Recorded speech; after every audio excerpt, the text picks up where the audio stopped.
This show is clean, pretty much.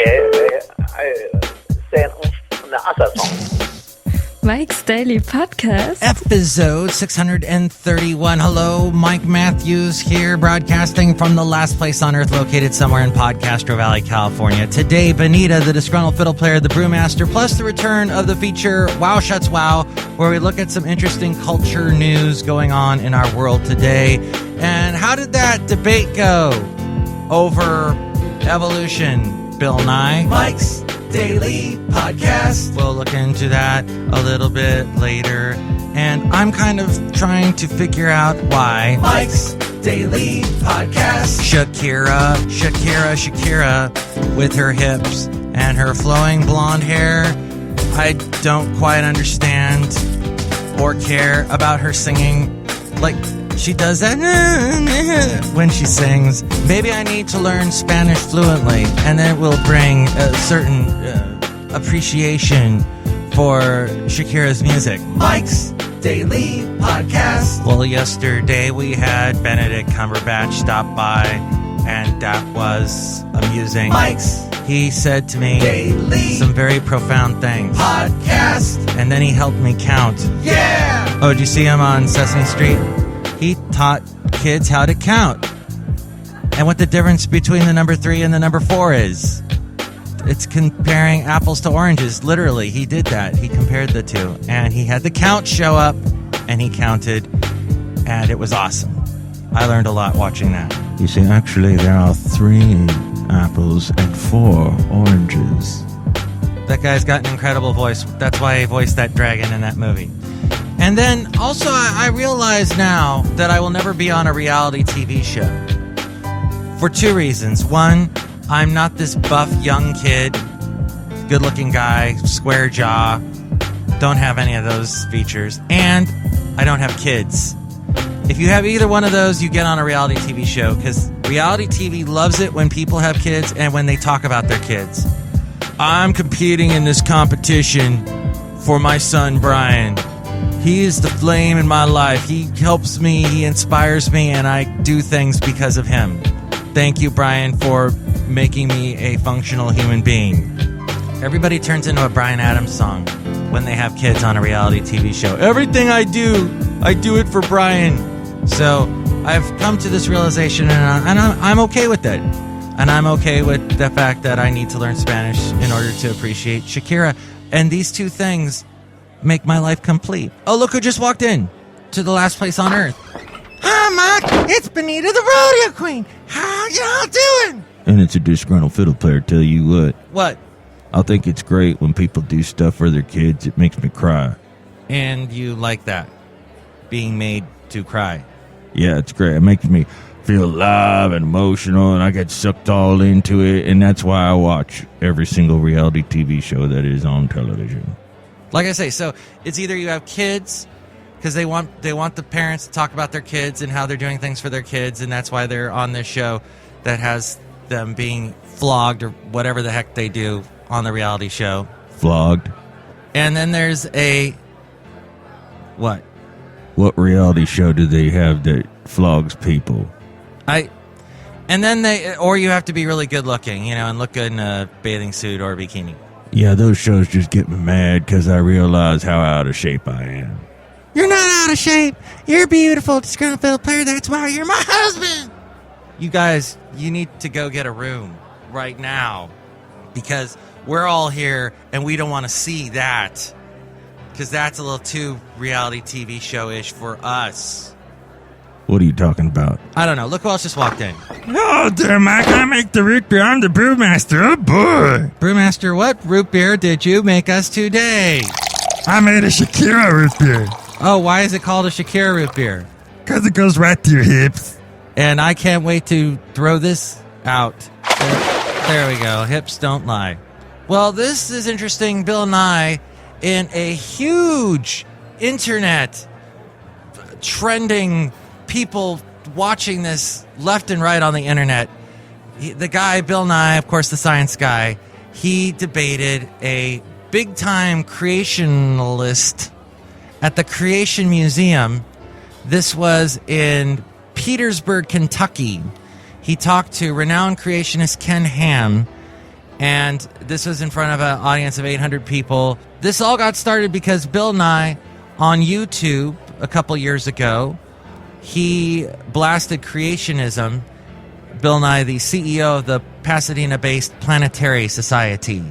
A few weeks ago, Ken Ham invited him to come to the museum for a debate, and so Bill Nye did, and it was broadcast on the internet. Now, today's show has to do with culture, and it's very interesting to study the culture of evolution and creationism and the inherit the wind and all of that. When I was a kid, I went to a Baptist school, and they just reamed the whole creationism into our brains. Yes, they taught creationism in our school. So I learned all the theories back and forth. Oh, why evolution is a lie. They told us this whole thing.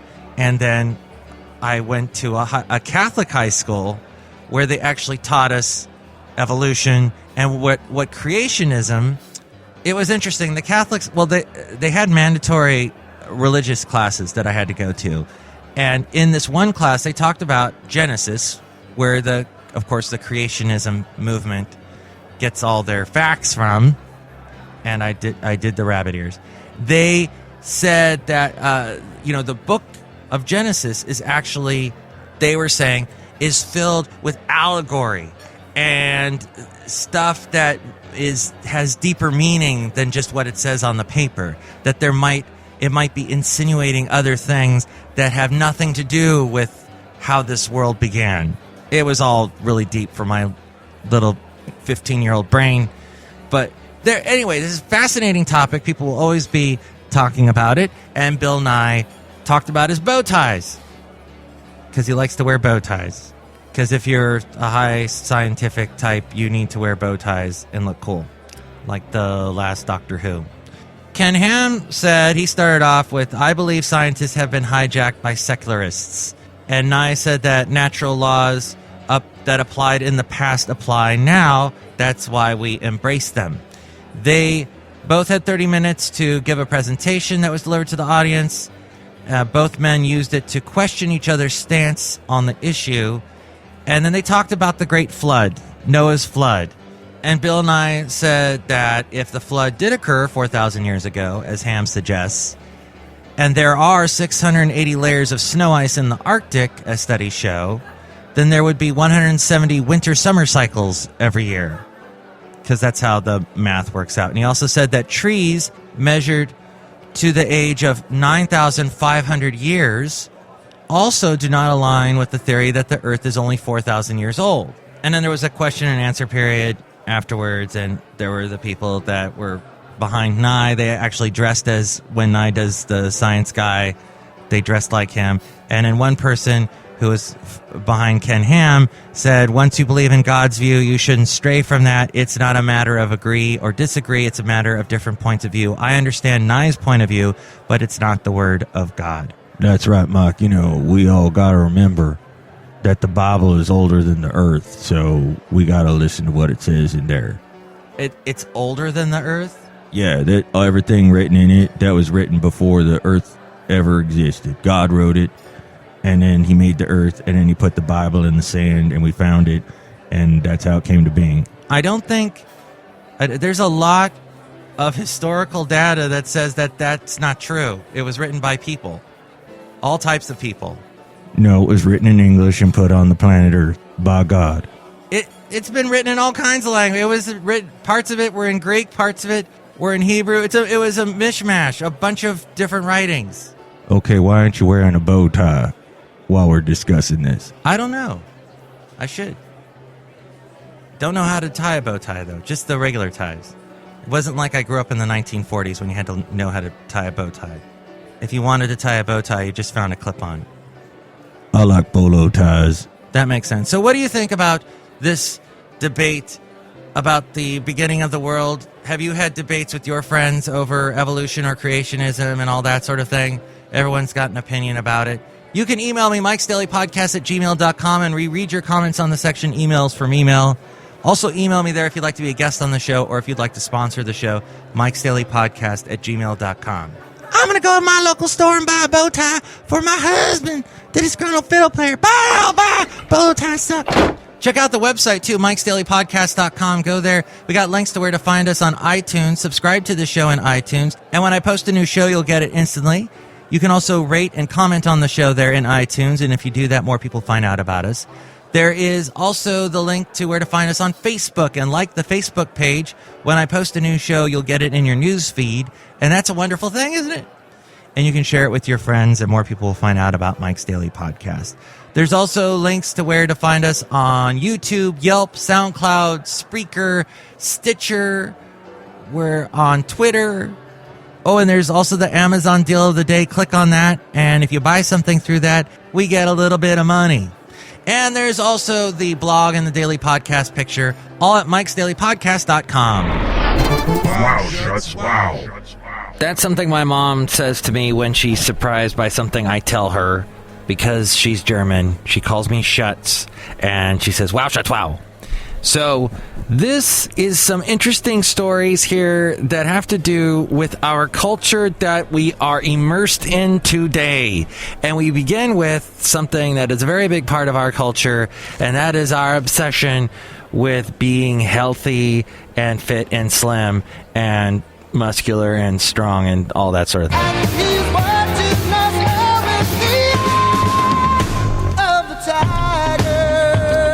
And our obsession with early 80s songs, like by Survivor. So, the Sylvester Stallone working out and being all buff and everything. So, you're saying to me, Mike, here we are, the year, we're well into 2014, the year kicked off with everybody with the mania of being all fit and exercising and going to gyms and all that. And now I've lost steam. Now I don't care about it anymore. Now I'm getting fat. Well, I found this in Health magazine, which I subscribe to, even though I'm a male, and it seems to be a magazine geared towards women. But hey, I like it because it's got pretty women on the front cover, and it's got these fantastic tips about health and working out and fitness. And there was this one I wanted to read to you. It's actually letters that were sent to the magazine about how to stick to a fitness routine. Listen to some of these. This one person writes, I sleep in my workout clothes and I go to the gym first thing in the morning. If I'm sleeping in them, I hate to change out of them if I don't work out. So I think that's a brilliant idea because, a lot of people find it's easier to get it out of the way in the morning. And then, of course, the rest of the day you feel great because you've done something good for yourself and you can feel proud about it. Someone else wrote, I have gotten 3 friends to work out with me every day through Facebook correspondence. We're 29 days into our first 30-day challenge, which is squats. Squats. I wake up every morning, message the daily goal, and then do it. The feedback and support we give each other is inspiring. Even though we live in different parts of the world, it's awesome to know that we have a common goal. That's cool. I know a lot of people that do that. Here's someone who's got CrossFit in her name, in her Twitter handle. She says, I plan everything around my workouts and make them come first before any appointments or jobs. Okay, not everyone has that luxury. And this other person writes, I keep it fresh by changing my workouts so I won't get bored. Run, walk, bike, hit the trails. Exactly. Okay, which is, if you are paying attention, that is a polar opposite with the first thing I read. Somebody saying, or the second thing I read. Okay, I wasn't even paying attention to what I read. But the someone doing squats every day, that's fine if you do them once in a while, but every single day you're going to get burnt out on it. You need to mix it up. And that's one good thing that I got from watching the TV show Biggest Loser. That's something Bob Harper is big on. You don't necessarily have to go to a gym and spend all that money and work out, which you can't really say. He said that in sort of a subtle way because they've got Planet Fitness sponsoring the show. So he's got to say, make sure to go to Planet Fitness to work out because they sponsor the show. But he did say, find something you like to do. hit the trails, walk your dog, row a boat, swim, whatever it is. As long as it's something, you got to stay active, and that will help you stay healthy. And then these last two parts are actually, these are from experts, I should say. One of them is David Kirsch, who is the trainer to Heidi Klum. Oh my God. Heidi Klum. She's hot. And Kate Upton. Ay. Okay, you've just named two of the hottest females on the planet. David Kirsch says this, the trainer to those two lovely ladies, quote, I have my clients work out at the same time every day. That way, their bodies get used to the routine. And David, anytime you need someone to help you out with either one of them, or preferably both of them at the same time, I will be at your assistance and beck and call. And then finally, this person, John C. Norcos, he's a doctor, professor of psychology at the University of Scranton in Pennsylvania, and author of Changeology. He says studies have found that instructional mantras can help you reach your goals faster than motivational self-talk. To create a winning saying, focus on fixing what's holding you back. It might be something like, build fitness into my morning schedule. A Monday warrior, mean strike. Today's Tom Sawyer, mean pride. Okay, I play that by Rush because that's from the band, the album called Moving Pictures. And, well, this is about someone moving pictures, moving paintings. And actually, the album cover features people moving works of art. And this, unfortunately, actually happened. This, according to the Marina Times, authorities in Munich in November of last year revealed that they had stumbled upon over 1,500 paintings, drawings, and etchings by artists including Matisse, Picasso, Chagall, and Klee. The artworks were stolen by the Nazis during World War II and were hidden away in what was described as a squalid apartment. Several years ago, in 2010, an unassuming 80-year-old German man caught the attention of authorities when customs officials searched his bags as he traveled by train between Switzerland and Germany. He had an unusual amount of cash, and though it was legal to travel with this much money, the police decided to keep him under surveillance. Finally, the police were granted permission in 2011 to search his apartment. A dark story has unraveled since the discovery was made over 2 years ago. The elderly man's father is now revealed as a well-known art dealer before World War II. During the war, he used his contacts to sell artwork. Art that may have been included in the notorious 1937 Nazi-curated Degenerate Art Exhibition, which displayed works looted from museums. Other theories suggest that the artworks were not from this exhibition and are simply a collection stolen from French Jews during the occupation. In any case, it appears that the dealer kept more of the stolen art than he sold. The cover-up extends through decades. The dealer stated that the works had all been destroyed when his home burned during the Dresden firebombing of February 13th, 1945. Instead, the works were inherited by the dealer's son, who allegedly sold them off slowly over the years to foreign collectors to maintain what he'd hoped to be a steady stream of income that would remain under the radar by the authorities. The art dealer died in a car accident in 1956, and in the early 60s, his widow testified that the art was destroyed during the Dresden fire.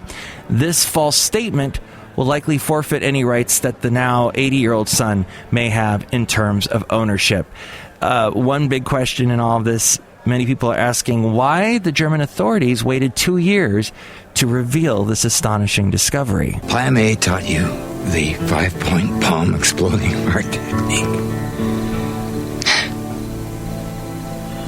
Of course he did. That's Uma Thurman making someone's heart explode in Kill Bill. The co-op board at River House, once sufficiently exclusive to reject Diana Keaton and Gloria Vanderbilt, has lately relaxed its standards to attract buyers amid an increasingly condo-friendly high-end market. This according to the New York Observer. Things are so laid back these days that the gatekeepers at this complex did not even look askance at Uma Thurman's application, despite the actress's role in Lars von Trier's forthcoming Nymphomaniac, a 2-part film oft described as pornographic and which features Ms. Thurman in some compromising positions. Fortunately for the actress, Von Trier's epic remains in post-production, away from judgmental eyes for the time being, and Ms. Thurman has passed muster with the board. For $10 million, she became the owner of a 4-bedroom unit in the 6th floor. Though that purchase price cannot be described as small potatoes, it represents a $300,000 drop from the most recent ask and a come down of some $9 million from which the unit tried for in 2010. In other New York real estate news, Carly Simon's 1970s hit You're So Vain owes much of its success to Carly Simon's songwriting talents, but the track's longevity doubtless has something to do with the riddle of its intended target. Possible candidates include Mick Jagger, Cat Stevens, Warren Beatty, and a 2003 auction for charity saw the answer divulged for the price of $50,000. To who? To an NBC executive who agreed not to leak the secret. Still, for all the high-profile relationships of her past, the songwriter has been single since 2007, when she was divorced from businessman James Hart, which seems to imply an unfortunate waste of the romantic master suite recently credited to her West Village apartment by its listing. Ms. Simon apparently had no more use for any other part of the apartment either, having just sold the duplex co-op for $2.3 million, and that was the asking price. Married for years to James Taylor, Ms. Simon, a New York native, seems to have been influenced in her decorative tastes by her former husband's country sensibilities. The 2-bedroom is done largely in exposed brick, with wide plank hardwood floors, wood-burning fireplaces, and, in a touch of New York tenement style, an old-fashioned standalone tub located decidedly outside of the bathroom. So that is high-end New York real estate culture. Actually, I don't think there is any other type of real estate culture than the high-end culture in New York. Meet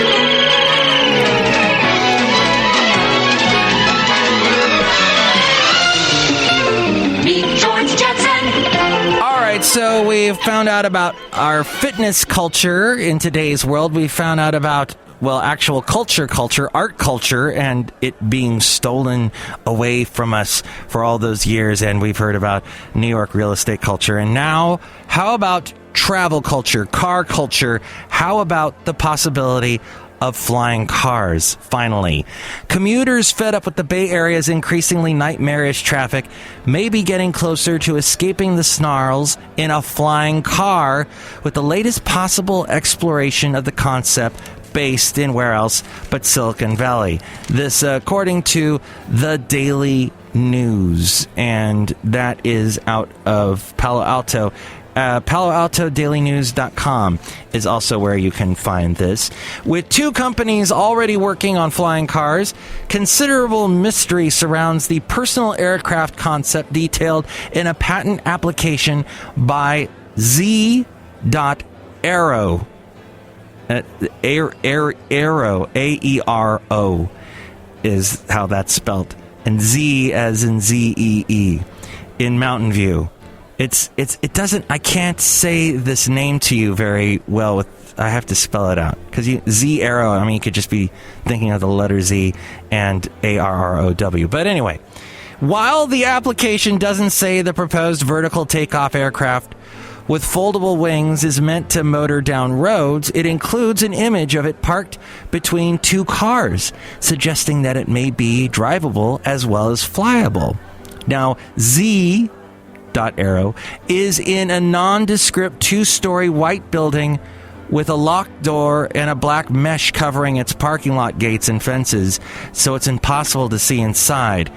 It's unclear who is actually funding this venture. Z.Aero MIKEs-Arrow's offices are in an industrial area a few miles from NASA Ames and the headquarters of Google, whose founders have an intense interest in aviation and space exploration. A building near Z-Arrow sports a Google sign, but the company says they are not affiliated with the search giant. Yeah, we should have flying cars as we go outside of the last place on Earth where we bring you Mike's Daily Podcast somewhere in Podcastro Valley, California. We've already got Rosie, the housekeeper robot. That's what the Roomba is, right? It's the same word. Rosie, Roomba, just a couple letters off. And here's today's podcast picture. It's Basil the Boxer and I. We're standing at Pilar Point, which is near Mavericks, the big surfing location where waves can reach 25 feet. No thank you for me. Don't want to be on waves. Well, I can't surf. I can boogie board. That would not be a good idea at this area. There, in fact, are quite a few crosses and tombstones to those who perished in the waves near there. But it draws the surfers that love the adrenaline and the excitement of a huge wave. An invitation-only contest is held there most winters when the waves come. And the origin of the name, why is it called Mavericks? Well, in early March of 1967, 3 surfers decided to try the distant waves off Pilar Point. With them was a white-haired German shepherd named Maverick. Maverick was used to swimming out into the ocean with the guys when they were surfing. The trio left Maverick on the shore, but he swam out and caught up with them. Finding the conditions unsafe for the dog, they tied him up and then went out to surf, and apparently they did not have a very good surf day. So they thought, well, we'll name the place after the dog because at least the dog had a good time. And at Pilar Point, close to Mavericks, there are many, many dogs that I saw when I was there. A lot of people take their dogs to run off-leash. But as you know, I got a ticket for having Basil off-leash, so I'm a little bit leery about doing that. So as you can see in the picture, I've got him on leash, although there were a lot of people there that had their dogs off leash. But after $280, unless I actually see a sign that says, you can have your dog off leash, I ain't going to do it. And the picture there is at MIKEs-DAILY-PODCAST.com. Mike, I found a bow tie for my husband to the Disgruntled Fiddle Player. I ain't putting it on. I love bow ties. Oh, come on, put it on. All right. Is this how you put it on? No. Is this how you put it on? No. Oh, the heck with it. Bolo tie, all you gotta do is put the 2 bullets attached to the strings through a little jade and silver jewelry piece, and you're done. That's right. Tomorrow we will bring you the return of the feature into an interview, and tomorrow we are going to talk to Samantha Hess, who is the creator of CuddleUpToMe.com, and she is a professional cuddler. Plus, we'll hear from Madame Rootabega, Valentino, and Bison Bentley. Mark, your hips are too skinny. Drink some more of my Shakira Earth Beer. You think my hips are skinny? Is that why I can't hula hoop? Yeah, that's it. Drink the root beer. Okay. Oh, that's really delicious. Oh, there go my hips and my pants. Now I will be able to hula hoop. Yay! Mike's Daily Podcast is written and produced and performed by Mike Matthews. His podcast is super easy to find. Download or listen to his show and read his blog at MIKEs-DAILY-PODCAST.com. Email Mike now at MIKEs-DAILY-PODCAST@gmail.com. See you tomorrow. Bye!